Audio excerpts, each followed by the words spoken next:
నమస్తే వీధిని స్వాగతం. లక్ష్యం సమాజ హితం. సో మనం చూస్తూనే ఉంటాం, ఎంతోమంది స్వామీజీలు ఉంటారు, ఒక్కొక్కరిది ఒక పంద. కొంతమంది హిందుత్వాన్ని మరి ప్రబలింపజేయాలనుకుంటే, కొంతమంది మరి ఆధ్యాత్మికమైనటువంటి విషయాలను కూడా తెలియజేయాలనుకుంటారు. అలాంటి కోవలకు చెందినటువంటి నంబి మోహన గారు ప్రస్తుతం మనతో ఉన్నారు. వారిని అడిగి మరి వారి యొక్క ఆధ్యాత్మిక విధానాలు తెలుసుకుందాం. నమస్తే అండి. నమస్కారం. సో మేము వరంగల్ వచ్చి ఉంటాం మీ దగ్గరికి. అవును సార్. మీ ఇంట్లో క్రిస్టియన్ సంబంధించింది, ముస్లిమ్స్ సంబంధించింది, హిందువులకు సంబంధించింది, అంటే మీరు అన్ని మతాల సారం ఒకటే అని అనుకుంటారు, అంతేనా? అవును సార్. సో ఎలా చెప్తారా? మతం అనే ముందుకు నేచర్తో మనం కనెక్టెడ్ అయి వచ్చాం. ఇప్పుడు మీరు మతాలు అంటున్నారు. బై బర్త్ మనం పుట్టక ముందు తల్లి గర్భంలో ఉన్నప్పుడు మనకి ఏ మతం అన్నది తెలియదు. వచ్చిన తర్వాత మనం నివసించిన ప్రాంతాన్ని బట్టి మనం మతం నేర్చుకోవడం జరిగింది. ఆ తదుపరి కొద్దిగా నడయాడే టైంకు మనము హిందువు క్రిస్టియన్ అన్నది వినికిడి శక్తికి వచ్చింది. తర్వాత ఒక గ్రూప్గా విడిపోయింది. కానీ నేచర్ మాత్రం అలాంటి స్థితిని కల్పించలేదు. నేచర్గానే ఉంది. ఇప్పుడు మతము అంటే ప్రతి ఒక్క గురువులు ఆధ్యాత్మికతలోనే ఆనందం ఉంది అంటే మరి ఏం చేయాలంటే ఒక గ్రూప్ వైజెస్ అయింది. ఒక గ్రూపు నా యొక్క పూజలు వ్రతాలు చేస్తే నీకు ఆనందం వస్తుంది. ఇంకొక గ్రూప్ ఏం చేసింది, నీవు దేవుడి దగ్గరికి వెళ్ళాలంటే నీవు ఈ విధంగా ప్రార్థన చేస్తేనే నీవు ఆ రూట్కి వెళ్తావు. ఇంకొక వాళ్ళు ఏమన్నారు అంటే, మీరు ఉదయము సాయంకాలము ఈ యొక్క ప్రత్యేకమైనటువంటి పూజా వ్యవస్థను చేస్తేనే మీరు ఒక ఆధ్యాత్మిక స్థితికి వెళ్తారన్నారు. ముగ్గురు చెప్పింది ఒకటే. ఏం చెప్పారు? ఆనందమయ జీవితాన్ని పొందాలంటే ఈ దారులు ఎంచుకోమన్నారు. ఈ మూడు దారుల ఈక్వాలిటీ ఆనందమయ జీవితం. మరి ముగ్గురు చెప్పేది ఒకే అన్నప్పుడు, ఈ ముగ్గురు మాట్లాడే మతం నాది నాది అన్నప్పుడు స్థితి ఒకటే కదా. ఆ స్థితిని అన్వేషిస్తూ సద్గురువులు ఏం బోధించారు, ఒక క్రిస్టియన్ వాళ్ళు ఒక మతస్థుడు ఏం బోధించాడు, ఇంకొక మతస్థుడు ఏం బోధించాడు, ఈ మతానికి ఆ మతానికి ఆ మతానికి తేడా ఏంటని తెలిస్తే ఏమీ తేడా లేదు. అందరూ పాతలాడేది ఆనందమయ జీవిత విధానాన్ని పొందడం కోసం. ఈ ఆనందమయ జీవితం ఏ విధంగా వస్తుంది అంటే, ఒక మతాచారి ఏమని చెప్పాడు, పూజలు, వ్రతాలు, నోములు, ఉపవాసాలు, దీక్షలు, యజ్ఞాలు, యాగాలు కట్టుకుంటేనే నీకు ఆనందమయ జీవితం వస్తుంది. ఇది ఎంత రాంగు. నేను చెప్పినటువంటి విధానాన్ని పాటిస్తేనే మీరు మోక్ష మార్గానికి వస్తున్నారని ఇంకొకరు చెప్పారు. సరే, వీరు చెప్పింది ఒక రూటే, వీరు చెప్పింది ఒక రూటే. ఇంకొకరు అన్నారు, ఇదంతా ఏమీ లేదు, మనం వచ్చినప్పుడు ఎలా ఉన్నామో మనము ఉదయం సాయంకాలము ప్రార్థనలు చేస్తే సరిపోతుందని ఇంకోరు చెప్పారు. మరి ఈ మతాలలో సామరస్యం తెలిసి సామాన్య మానవుడు ఏది తెలుసుకోలేని స్థితిలో కొట్టుమిట్టు ఆడుతున్న సమయాన ఈ అన్ని మతాల సారాంశాన్ని తెలుసుకోవడం కోసం చిన్న అన్వేషణ ప్రయత్నం. ఈ అన్వేషణ ప్రయత్నంలో మీలాంటి వాళ్ళు పెద్ద పెద్ద గురువులను వారు చెప్పినది వినికిడి శక్తిని తెలుసుకున్నాను. పూజ చేసేవారి దగ్గరికి వెళ్ళాను, యజ్ఞయాగాదులు చేసే వాళ్ళ దగ్గరికి వెళ్ళాను. అన్నీ వెళ్ళిన తర్వాత అక్కడ ఉన్నటువంటిది చూస్తే, ఒక మతానికి తీసుకున్నాం అనుకోండి, మొదటి మతం, ఇతను బాల్యంలోనే బాహ్య ప్రపంచాన్ని వదిలి చతుర్వేదాలను పఠించడం కోసం తాను సాత్విక ఆహారాన్ని తీసుకొని ఈ సాత్విక ఆహారంలో తాను పొందడం కోసం ఈ పూజా క్రతువును ఉదయము ప్రాతకాలంలో లేచి సూర్య నమస్కారాలు చేసి మళ్ళీ మధ్యాహ్నము పూజ త్రికాల సంధ్యలో జపాలు చేసి, మీకు ఇక్కడ ఈ మొదటి వ్యక్తి ఏం చేసిండు, పూజలు వ్రతాలు, పూజ కోటి సమస్తోత్రం, కోటి స్తోత్రం సమజప, కోటి జప యజ్ఞం, యజ్ఞంతో సమానం. కోటి యజ్ఞం ఒక ధ్యానంతో సమానం. కోటి ధ్యానాలు ఒక లయతో సమానం. ఒక సిద్ధపురుషుడు కావాలంటే మొదట పూజలు చేస్తూ ఉండాలి. అతను బాల్యం నుండే పూజా క్రతువులు మొదలుపెట్టాడు. ఆ తర్వాత స్తోత్ర పారాయణం చేయడం మొదలుపెట్టాడు. ఆ తర్వాత స్తోత్రాలు, కొన్ని కోటి స్తోత్రాలు చేసిన తర్వాత జపం చేయడం మొదలుపెట్టాడు. జపం చేసిన తర్వాత యజ్ఞం చేయడం మొదలుపెట్టాడు. యజ్ఞ స్థితి నుండి ఉన్నత స్థితికై యాగాలు చేయడం చేశాడు. యాగ క్రతువులు చేసి తాను పొందినది ఒక స్వామీజీగా కానీ ఒక గురు పరపరంగా కానీ ఎదిగి ప్రజలకు ఒక దారి నిర్దేశన ఇచ్చడం. నాయన, నీ విధంగా కనుక చేస్తే నీకు ఆనందమయం దొరుకుతుంది అనగానే ఇప్పుడు అందరూ ఏం చేసి, స్వామీజీ నాకు ఒక బొట్టు ఇచ్చాడు, నాకు ఆనందమైన జీవితం వచ్చింది, నాకు రుద్రాక్షమాల ఇచ్చాడు, ఆనందమయ జీవితం వచ్చింది అని వినికిడి శక్తితోటి ఆ యొక్క సామాన్య మానవుడు ఆ ఆనందంలోనే ఆ క్షణకాలం. ఈ గురువుకు తెలుసు ఇది కాదు, కాకపోతే అతనికి ఇది తెలియడం కోసం ముందుగాల ఏం చేశారు, దేవాలయంలో పూజాక్రతువులు నిర్వహించారు. దేవాలయంలో పూజాక్రతువులు ఎందుకు నిర్వహించారు? 10 విధాలు. ఇప్పుడు కొన్ని మతాలు ఉన్నాయి. నాది నాది నాది. ఒక సామాన్యుడు సంసార బాధలను తెలుసుకోలేని స్థితిలోనే ఎవరు చెప్పేది ఏంటిదో తెలియక ఎవరు చెప్పింది వాళ్ళని పాటిస్తూ ఆ దేవాలయానికి వెళ్తాడు. దేహమే దేవాలయం, శ్వాసే గురువు. మనకు శ్వాస లేకపోతే దేవుడే లేడు, జీవుడే దేవుడు. ఈ యొక్క లోపల కనుక జీవుడు లేకపోతే జీవుడే దేవుడు. ఆ జీవుడే లేకపోతే మనకు దేవుడు అవుపడాడు. ఈ విషయం అక్కడ ఉన్న సిద్ధాంతికి తెలుసు. నాయన, నీలోనే దేవుడు ఉన్నాడంటే ఇంట్లో కూర్చొని నాకే దేవుడు ఉన్నాడు కదా అని ఆయనతో బయటికి రాడు. అతను బయటకు వచ్చి దేవాలయంలో కూర్చొని ఆ క్షణకాలము అతని సంకల్పంతో నాకు ఈ యొక్క పని కావాలన్న ఆనందమయ జీవితంలో, అంటే ఆ దేవాలయం ఎంట్రన్స్కి పోగానే ఆయన నిశ్చల స్థితిలోకి ఉంటాడు. ఎలా ఉంటాడు అంటే ఆలోచన రహిత స్థితిలో, సెల్ ఫోన్లు కానీ వ్యాపార విషయాలు కానీ ఇతరత్ర ఇంట్లో ఉన్నటువంటి ఒక భార్య పిల్లల విషయాలు కానీ లేక అతని చేస్తున్న వ్యవహార విషయాలు కానీ ఎలాంటి విషయాలపై అతనికి ఆలోచన లేకుండా గర్భాలయానికి ప్రవేశించగానే అతని మేధస్సు మొత్తం న్యూట్రల్ అయిపోతుంది. తనకు అక్కడ ఏమవపడుతుంది, ఎదురుగా ఉన్నటువంటి మూర్తి తాను ఇద్దరే ఉంటాడు. అంటే అప్పుడు శరీరంలో ఏకమత్వమై అద్వైత సిద్ధాంతం నుండి ద్వైత సిద్ధాంతం నుండి, ద్వైతము అంటే రెండు, ప్రాపంచిక విషయాలు తన విషయాలు, ఈ రెండింటిలో కాక అద్వైతం నుండి ద్వైతంకి వస్తాడు. ద్వైతం అంటే ఏకాగ్రతకు వస్తాడు. ఎప్పుడైతే ఏకాగ్రతకు వస్తాడో తన శరీరంలో ఉన్నటువంటి ఒక షట్ చక్రాలు ఓపెన్ అయ్యి మనస్సు ఏకమై తన సంకల్పము చెప్పుకుంటాడు. దేవాలయంలో నాకు ఆనందమయ జీవితం కావాలి స్వామి అని చెప్పుకోగానే అప్పటికి ఆహా, నేను కోరుకున్న కోరిక అయిపోయిందని బయటకు వస్తాడు. అక్కడ పెట్టిన బొట్టు పెట్టుకొని నేను ఈ దేవాలయానికి పోతున్నాను సిద్ధాంతాన్ని, ఇది స్వతహాగా నేను తెలుసుకున్న విషయము.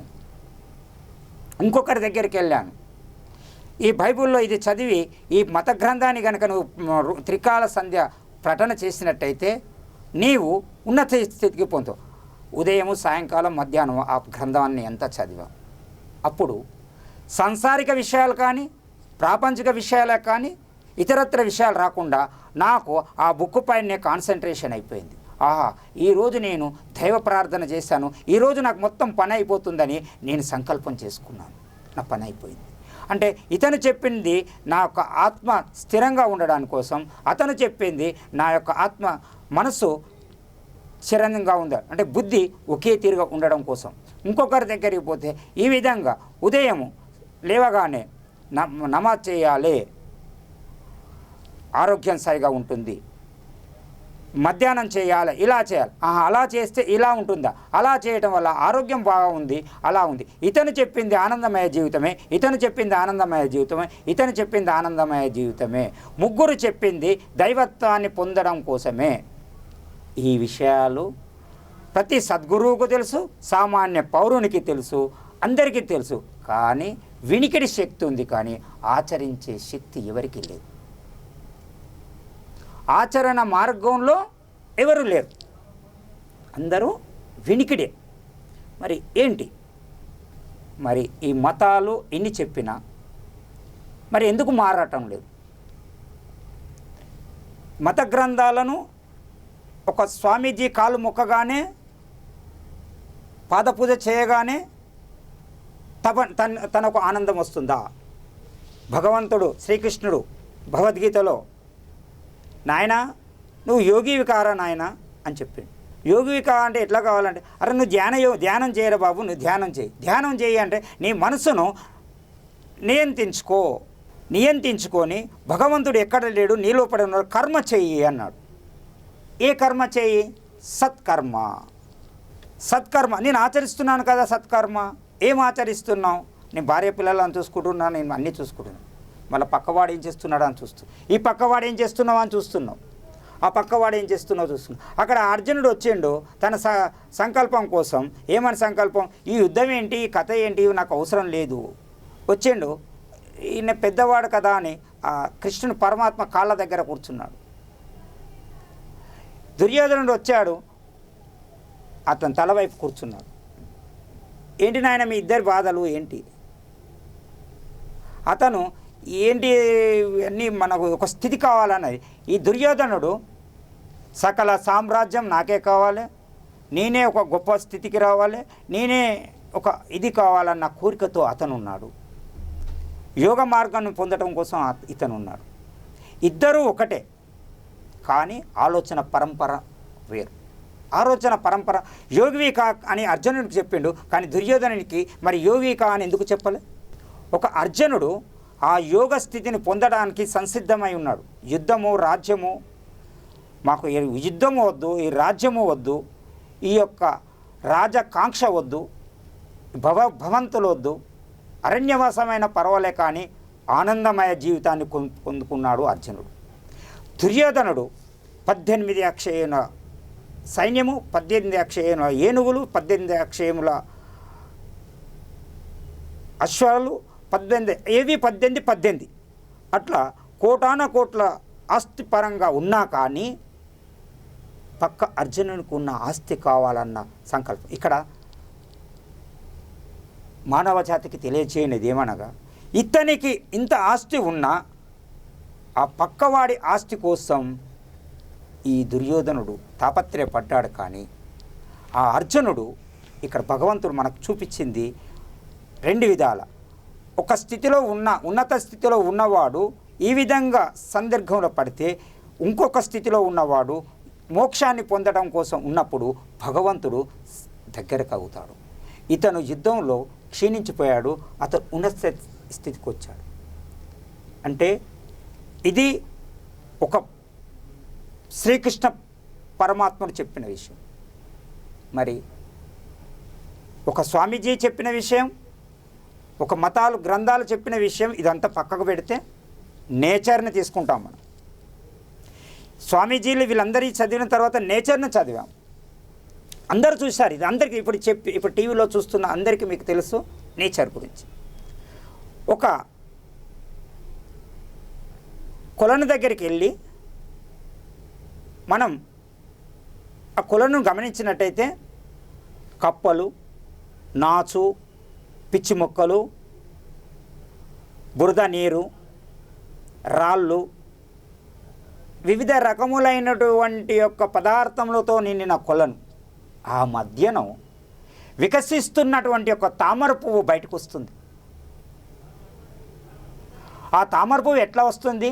ఆ తామర ఆకు ఆ బురద నుండి బయటకు వస్తుంది, కానీ నీటి బొట్టు కూడా ఆ తామర ఆకు మీద పడితే రాలిపోతుంది. ఈ విషయము కొన్ని వేల సంవత్సరాల కిందనే శ్రీకృష్ణుడు నీవు నీటి బొట్టు వలె తామర ఆకుపై నీటి బొట్టు వలె ఉండవని చెప్పి, నేను భగవద్గీత నాకు తెలుసా అండి, నేను చదివానండి, కానీ ఆచరించేవారు లేరు, ఆచరణలో మార్గం చేసేవారు లేరు. మీరు కొలను దగ్గరికి పోయిన తర్వాత ఆ తామరాకు ఈ కొలను కింద, ఆ తామరాకు కింద బురద కంపు వాసన కొడుతుంది. ఆ చుట్టుపక్కల వివిధ రకమైన క్రిములు ఆ చుట్టూ ఉంటాయి. అక్కడికి పోవాలంటేనే భయంకరం. కానీ తామరాకుకు తామర పువ్వుకు అవి ఏవి పట్టలే. నీవు తామర పువ్వును తీసి మీరు దాని యొక్క వాసన చూసినట్టయితే అమోఘమైనటువంటిది ఉంటుంది. ఈరోజు నాయన నువ్వు ఒక పూజ చేయి లేకపోతే యోగి కా అంటే సిద్ధాంతి మంచివాడు దొరకలేదండి, మాకు దొరికిన పాస్టర్ మంచిగా దొరకలేదండి, మా నాన్నగారు ఆస్తులు సంపాదించలేదండి, మాకు మంచి బైక్ లేదండి, మేము ఉన్నత స్థితికి పోవాలని ఆలోచన మాకు ఉంది, కానీ మాకు అన్నీ ఆటంకాలే. తామర పువ్వుకు అన్ని ఆటంకాలే. సరి అయినటువంటి ఎరువు లేదు, సరి అయినటువంటి నీరు లేదు, సరి అయినటువంటి ప్రదేశం లేదు, సరి అయినటువంటి స్థితి లేదు, సరి అయినటువంటిది లేదు. కానీ అది ఆ బురద కుండ నుండి బయటికి వచ్చింది. ఎలా వచ్చింది? ఎవరైతే లక్ష్యమో నేను స్వతహాగా నాతో నేనే ఉండి బయటికి వస్తానన్న వాడికి ఈ సమస్తంలో ఉన్నటువంటి మతాలు కానీ ఏది కానీ దరిదాపులకు రాదు. సత్కర్మ, తన కర్మ తను నిర్వర్తించుకుంది. అది ఆ నీటిలో పడ్డది, గింజ మొలకెత్తింది, సూర్యరశ్మితో పైకి తీసుకుంది, పైకి వచ్చింది, దాని సంతానాన్ని ఉత్పత్తి చేయడం కోసం బయటకు వచ్చింది. దానికి ఏ నేచర్ దానికి సహకరించలే, ప్రకృతి కూడా ఏది సహకరించలే. సహకరించకుండా అది బయటకు వచ్చింది. ఈ ఆధ్యాత్మికను తెలుసుకోవడం కోసం శ్రీకృష్ణ పరమాత్ముడు ఆ రోజే నీ జీవితంలో ఒడిదుడుకులు వచ్చినా కానీ సత్సంకల్పంతో నువ్వు ముందుకెళ్ళు, తామరాకులో నీటి బొట్టు వల్ల ఉండవని భగవద్గీతలో మీకు తెలియజేశాను. ఈ విధంగా ఒక్కొక్క మతాన్ని మనం తీసుకున్నట్టయితే ప్రతి మతంలో చెప్పేవారు ఉన్నారు, ఆచరించేవారు లేరు. ఇంకా నేచర్ కనుక తీసుకున్నట్టయితే ఒక ఈగ ఉంది. ఆ ఈగ ఏం చేస్తుంది? అన్ని పదార్థాల మీద వాలుతుంది. ఎలా వాలుతుంది? చక్కెర మీద వాలుతుంది, తేనె మీద వాలుతుంది, లడ్డు మీద వాలుతుంది, వివిధ రకాలైనటువంటి పదార్థాల మీద వాలుతుంది. కానీ తేనెటీగ దీనికి ఆ రుచి తెలియదు. అది మాంసం కొట్టు పైన వాలుతుంది, చిల్లర కొట్టు పైన వాలుతుంది, గడ్డి పైన వాలుతుంది, పుష్పంపై వాలుతుంది. ఈగ అన్ని దిశలలో వాలుతుంది. ఆ పదార్థం యొక్క తీపిదనం కానీ చేదుదనం కానీ దాన్ని ఆస్వాదించదు. అది దానికి ఏమీ తెలియక అన్ని పదార్థాల మీద వాలి నేను అన్నీ తెలుసుకున్నా అని చెప్పుకుంటూ పోతుంటుంది. కానీ తుదకు వచ్చే వరకు తేనెటీగది ఈగకు ఎలాంటి స్వీకరణ తెలియని పరిస్థితిలో ఉంటుంది. అదే జాతికి చెందిన తేనెటీగే వచ్చేటప్పుడు చెట్టుపై నుండి వచ్చేటప్పుడు ఒక పుష్పాన్ని చూడంగానే ఆ పుష్పంపై వాలి దానిలో ఉన్నటువంటి మకరంధ్రాన్ని స్వీకరించి ఆ మకరంధ్రాన్ని సేవించి తన్మయం పొందుతుంది. ఆ పుష్పములో ఉన్నటువంటి మకరంధ్రం ఎవరు తీయలేరు.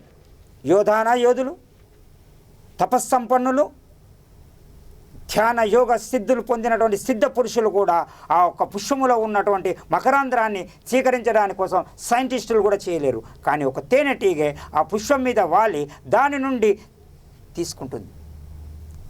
అది కడపార తేనె ఆ యొక్క మకరంధ్రాన్ని సేవించినప్పుడు వచ్చేటప్పుడు ఆ పుష్పం మీద వాలినప్పుడు మనకు ఎలాంటి విషయం తెలియదు. ఆ మకరంధ్రాన్ని సేవించినప్పుడు అది ప్రకృతికి మెసేజ్ ఇస్తుంది, థ్యాంక్స్ ప్రకృతి, నాకు ఈ పుష్పాన్ని అందించావు. అది ఏ విధంగా శబ్దం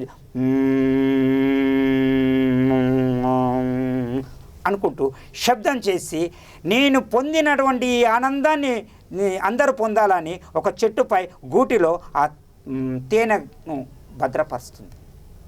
అది అందరికీ తేనెను అందించడం కోసం ఒక చిన్న తేనెటీగ ప్రయత్నం చేస్తుంది. మతి మానవుడు, సర్వజ్ఞాన సంపన్నుడైనటువంటి ఒక మానవుడు కుల పిచ్చితో మత పిచ్చితో కులము నాది మతము నాది, మతము అనొచ్చు, కులము అనొచ్చు కొట్లాడుతున్నారే. కానీ మనం ఏం చేశాం? ఆ మంత్రి చేయలేదు, ఈ ప్రభుత్వం చేయలేదు, ఈ పార్టీ మంచిది కాదు, ఆ పార్టీ మంచిది కాదు అని మనం అంటున్నాం. ఒక తేనెటీగ చేసే పని మనం చేశామా? అది ఆధ్యాత్మికత. తేనెటీగే ఆధ్యాత్మిక స్థితిలో ఉంది. తాను స్వీకరించింది, తాను ఆనందం పొందింది, ప్రకృతికి థ్యాంక్స్ చెప్పుకుంటూ మరియు ఇతరులకు కూడా ఆ తేనెను అందించడం కోసం ప్రయత్నం చేసింది ఒక తేనెటీగ. మరియు ఇంకొకటి విషయం, ఆధ్యాత్మికత అంటే జపాలు, తపస్సు, ధ్యానము, యోగము, ప్రార్థన, నమాజ్ చేయటం కాదు. ఒక వృక్షం ఉంది, తను స్వతహాగా పైకి వచ్చింది, వచ్చి ప్రకృతిలో చెడు గాలిని తీసుకొని సూర్యరశ్మితో మనకు మంచి గాలిని ఇస్తుంది. అది నువ్వు పెట్టావా? భూమిపై గింజ పడ్డది, దానికి నీళ్లు పోసావా? పోయలే. తనంతట తాను ఆ భూమిలోకి చొచ్చుకొని పోయి భూమిలో పగిలి అక్కడి నుండి మొలక ఎత్తి ఒక వృక్షంగా తయారైంది. ఆ వృక్ష విస్తరణ జరిగి పుష్పంగా మారింది. పుష్పాలను ఇచ్చి తేనెలకు, ఈగలకు ఆ ఆహారాన్ని అందించింది. మానవుడు తినడం కోసం పండునిచ్చింది. ఒక పక్షి తన పైన నివాసం ఏర్పరచుకోవడం కోసం ఆ ఒక శాఖ మధ్యన పక్షులకు నీడనిచ్చింది. పశుపక్షాదులు, కుక్క నుండి మొదలు జంతుజాలం, ఆవుల కాండ మొదలు ప్రతి ఒక్క సింహం కాంచెల వరకు ఆ చెట్టు నీడకు పోగానే సేద తీర్చుకుంటారు. ఆ సింహము ఆ చెట్టును పెట్టిందా? ఆ చెట్టు అందా? నా నీడలో నువ్వు ఎందుకు వచ్చావు, నువ్వు ఒక నీరు పోసావు అందా? అది ఆధ్యాత్మికత. చెట్టులో ఉంది ఆధ్యాత్మికత. ప్రకృతిలో వచ్చింది, దానికి ఎవరు సహకరించలేదు, దానికి ఎవరు నీరు పోయలేదు, ఎవరు ఏం చేయలేదు. స్వతహాగా తనను తాను తెలుసుకొని బయటకు వచ్చి అందరికీ నీడను కల్పించింది. మానవుడికి నివసించడం కోసం కలపగా, తలుపులుగా, పడుకోవడం కోసం శయనగా, మంచాలుగా, మరియు చనిపోయేప్పుడు కూడా తనని కొట్టి కాల్చిపడేసి బూడిద చేస్తున్నారు. ప్రకృతిలో ఒక చెట్టు తాను చేస్తున్న పని ఒక మానవుడు చేశాడా? ఒక మానవుడు, నేను ఆధ్యాత్మిక గురువును, నేను ఆధ్యాత్మిక స్థితిలో ఉన్నటువంటి యొక్క ఉన్నత స్థితిలో నేను దైవత్వాన్ని తెలుసుకున్నాను. దైవత్వం ఎక్కడుంది? చెట్టులో ఉంది. కాబట్టి మన పూర్వీకులు ఏం చేశారు? చెట్టును, వేప చెట్టును, రాళ్ళ చెట్టును దైవ సమానంగా దేవాలయాల్లో ప్రతిష్టాపన చేశారు. ఓ చెట్టు మహారాజా, నీవు నా సంతతికి గాలినిస్తున్నావు, నీడనిస్తున్నావు, నీరునిస్తున్నావు, పండ్లు ఇస్తున్నావు. అందుకే కృతజ్ఞత పూర్వకంగా పూజలు చేయడం కోసం సనాతన ధర్మంలో చెట్టును ప్రతిష్టాపన చేశారు. ఒక చెట్టు, నీరు. ఇప్పుడు ప్రకృతి ప్రళయం జరిగింది అంటే కారణం మానవుడే. నీరు గత కొన్ని సంవత్సరాలుగా మన చేయి అందితే భూమిలోకి నీరు వచ్చేది, అందరం తాగేది. ఇప్పుడు వర్షపు నీరు పడగానే అందరు కాంక్రీట్ యుగం చేయడం వల్ల నీరన్నీ రోడ్డు మీదకి వచ్చేసినాయి. రోడ్డు మీదకి వచ్చేసి భూగర్భ జలాలు 400 నుండి 1000 ఫీట్ల వరకు పోయినాయి. మనం తాగే నీరు కలుషితమైనటువంటి బొగ్గు పులుసు వాయువుతో నిండినటువంటి ఒక క్రూడ్ ఆయిల్తో నిండిన వాటి. అందుకే ఈరోజు జనాలు ఈ వ్యాధులతో ఇదవుతున్నారు. గత కొన్ని సంవత్సరాల వెనుకకి వెళ్ళేస్తుంటే ప్రతి ఇంటి దగ్గర వర్షపు నీరు ఇంకేది. నీరు ఒక కొలను దగ్గరికి వెళ్ళినట్టయితే, ఒక చెరువు దగ్గరికి వెళితే ఒక పక్కకు బట్టలు పిండుతారు, ఒక పక్కకు స్నానం చేస్తారు, ఒక పక్కకు పశువులను కడుగుతారు. కానీ నీటిలో ఇలాంటి దుర్గంధం రాదు. ఎక్కడి స్థితిని అక్కడ అది నిర్మూలన చేస్తూ ఉంటుంది. తాగడానికి నీరు ఇస్తుంది, మీరు బట్టలను శుద్ధి చేసుకోవడానికి కోసం నీరు ఇస్తుంది. ఆ నీరును నువ్వు ఉద్భవింపజేశావా? మానవుడు ఆ నీటిని సృష్టించాడా? నీటిని సృష్టించలేదు, నీటిని పొదుపు చేశావా? నీటిని పొదుపు చేసింది ఎవడు అంటే త్రికాల జ్ఞానం తెలిసినటువంటి బ్రహ్మ, విష్ణు, మహేశ్వరులు ముగ్గురు కూడా నేను గొప్ప అంటూ విరవీగారే. కానీ విష్ణుమూర్తి సృష్టించాడా? మతంలో ఇంకొక మతం ఏమంటుంది, విష్ణుమూర్తి గొప్ప అంటుంది. విష్ణుమూర్తి శేషశైలం పాడుకొని ఇదయ్యాడు. ఇంద్రుడు సభలో ఉన్నాడు. మరి ఎవరు సృష్టించాడు ఈ యొక్క గంగను అదుపు చేసింది? శివుడు. శివుడు ఎవరు శివుడయ్యా అంటే తనను తాను తెలుసుకొని ఇతరులకు సహాయంగా నిలిచినవాడు శివుడు. శివుడు ఎలా చేశాడు? తన కొప్పుట శివగంగను ఆపాడు. గంగ దుర్వినియోగమై భూమిపై పొర్లుతుంటే ఆ గంగను తన శిరమునందు దాచిపెట్టి స్లోగా భూమిపైకి వదిలిండు. అవసరం వచ్చినప్పుడు వదిలిండు కాబట్టి అతనే శివుడు. శివుడు ఎలా అయ్యిండు? నీటిని సేవ్ ది వాటర్. ఈరోజు ప్రభుత్వాలు కానీ ప్రజలు కానీ అందరూ నీటికి అలమటించిపోతున్నారు అంటే మీరందరూ వాటర్ను సేవ్ చేస్తారు. సేవ్ ది వాటర్ అని ఖచ్చితంగా చెప్పింది శివుడే. ఆ కొప్పు నుండి నీటికి ఇదైంది. ఇప్పుడు ఎవరైతే ఇంటి ముందు నీటిని వృధా కాకుండా ఆపారో వాడే శివుడు. అంటే ప్రకృతిని తెలుసుకోవాలి, ప్రకృతిలో ఇది ఉండాలి.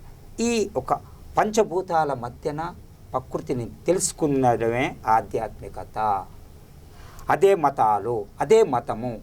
అంతేకాని పూజలు, వ్రతాలు, జపాలు లేదా ఇది చేయడం కాదు. తనను తాను తెలుసుకొని